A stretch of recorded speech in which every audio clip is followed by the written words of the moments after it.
Bonjour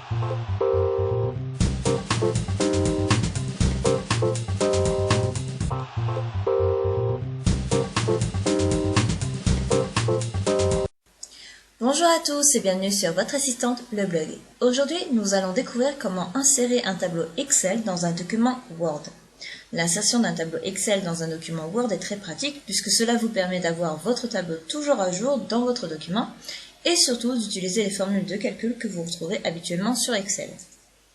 Vous pouvez intégrer un tableau Excel existant, objet lié, ou une feuille de calcul vierge qui ne sera donc sauvegardée que dans votre document Word, objet incorporé. Pour cet article, j'ai créé un modèle de facture très simplifié sous Word que vous voyez à l'écran et une feuille de calcul qui servira à la facturation. Vous retrouverez ces deux fichiers dans l'espace membre. Dans le tutoriel précédent sur les objets cliquables de PowerPoint, j'avais abordé rapidement les objets OLE. C'est exactement ce que nous allons utiliser dans ce tutoriel. Donc, je vais insérer le tableau du fichier facture.xlsx dans le document facture.docx. Donc pour cela, je me place sous les modes de paiement. Je vais aller dans l'onglet Insertion, Objet, ou alors je clique sur la petite flèche, Objet. Pour ce premier exemple, je vais cliquer sur l'onglet Créer à partir du fichier. Ensuite, je vais parcourir pour aller rechercher mon fichier Excel. Je vais cocher la case Liée au fichier pour que les modifications effectuées sur Excel soient mises à jour. Dans le cas contraire, le tableau ne sera modifié que sur Word. Il y a aussi la case Afficher sous forme d'icône, donc qui transforme le contenu dans ce cas de la feuille de calcul en icône que vous pouvez modifier. C'est-à-dire si je coche, je peux changer l'icône. Donc là, ça ne m'intéresse pas puisque je veux avoir le tableau en direct, donc je décoche. Et je clique sur OK. Voilà. Donc le tableau venant d'un fichier existant, je peux le modifier par un double clic dessus. Donc là, j'ai Excel qui s'ouvre. Donc je peux par exemple modifier la couleur de police des titres. On va mettre du bleu. Ensuite, je ferme, j'enregistre. Et là, je fais un clic droit sur mon tableau dans Word. Mettre à jour les liaisons.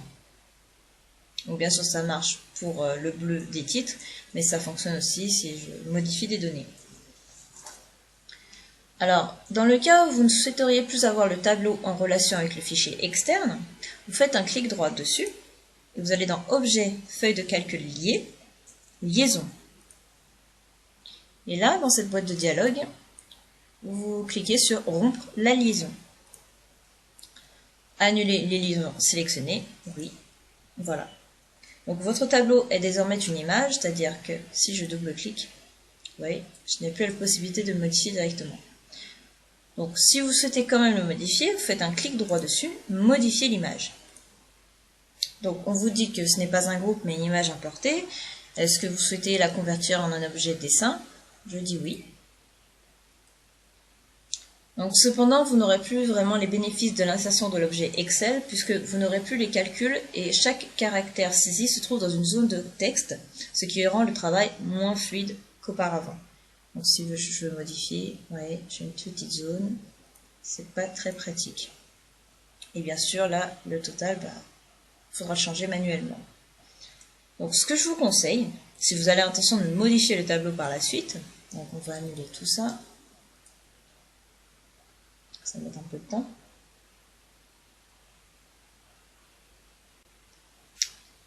Voilà, donc on va annuler, rompre la liaison.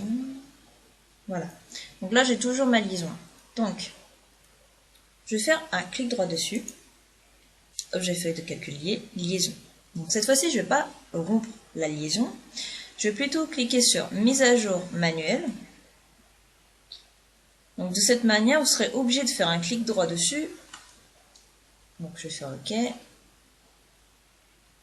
Voilà, vous faites un clic droit dessus, mettre à jour les liaisons. Dans le cas contraire, ça ne se mettra pas automatiquement.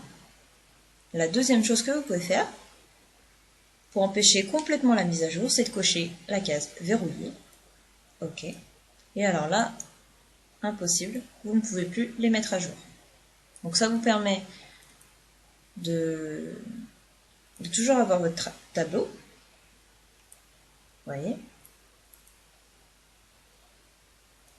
Plutôt qu'avoir des petites zones de texte, pas très pratique. Alors, la deuxième chose, on va voir comment insérer un tableau Excel vierge. Donc là, je vais le supprimer, voilà. Donc, la deuxième possibilité, c'est de créer directement le tableau dans Word. Donc, pour cela, on se place toujours sous les modes de paiement. On va cliquer donc toujours insertion, objet, ou alors la petite flèche objet. Alors, cette fois-ci, je vais rester sur l'onglet nouvel objet et je vais rechercher la feuille de calcul Microsoft Excel. C'est celle-ci. Alors, à ne pas confondre avec la feuille binaire. Donc, pareil, j'ai toujours affiché sous forme d'icône. Je ne coche pas, je fais OK. Et donc là, j'ai mon petit tableur. Donc maintenant, je peux saisir des données comme si j'étais sur Excel. Je peux même copier-coller mon tableau de ma feuille de calcul. Donc, on va directement copier. CTRL-C, CTRL-V. Ça, on peut fermer. Voilà. Donc si je descends, vous voyez, j'ai bien ma barre de formule et j'ai même le ruban propre à Excel. Vous voyez, par exemple, formule, vous ne l'avez pas dans Word. Là, je l'ai. Si je repasse directement dans mon document, là, je retrouve directement mon ruban Word. Donc, je reste là-dessus. Donc, de cette manière, je pourrais donc modifier les formules, etc. Donc si je supprime un élément, on va voir que ça se met tout de suite à jour. Supprimer. Vous voyez, mes calculs se font automatiquement. Alors pour avoir l'ensemble du tableau en visuel sur le document, parce que là, voilà, ça me met que ce qu'il y a dans la fenêtre. Ça ne se met pas forcément en haut du tableau, ça se met là où vous êtes arrêté. Si je fais comme ça, vous voyez. Donc, pour ça, je me place bien dans le mode de la feuille de calcul et je vais tirer sur les poignées. Donc déjà, ici, j'ai pas besoin d'avoir 3 colonnes puisqu'elles sont vides, donc je vais déjà rétrécir. Voilà, et ensuite agrandir.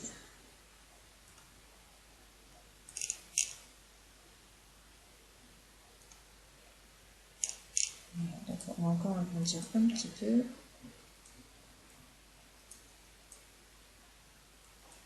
Voilà. Donc là, j'ai tout mon tableau, je peux sortir. Alors attention, assurez-vous bien d'être dans ce genre de choses quand vous étirez vos cellules, parce que si par exemple, je vais réduire de nouveau, je sors. Si vous essayez d'agrandir cette image, ben ça va agrandir l'image, mais pas du tout vous sortir les cellules qui manquent. Donc, pensez bien à être dans ce mode. N'hésitez pas à poser vos questions en commentaire, j'y répondrai avec plaisir. Et si vous n'êtes pas encore abonné à la newsletter, il suffit d'inscrire votre prénom et votre email ici et de cliquer sur « Je m'abonne ». Vous recevrez gratuitement par email et en PDF le mini-guide Office et Adobe, ainsi que le livre numérique « Votre meilleure astuce pour gagner du temps », issu de l'événement Interblogueur auquel j'ai participé, mais également tous les futurs articles du blog et le mot de passe pour accéder à l'espace membre. À bientôt sur votre assistante, le blog.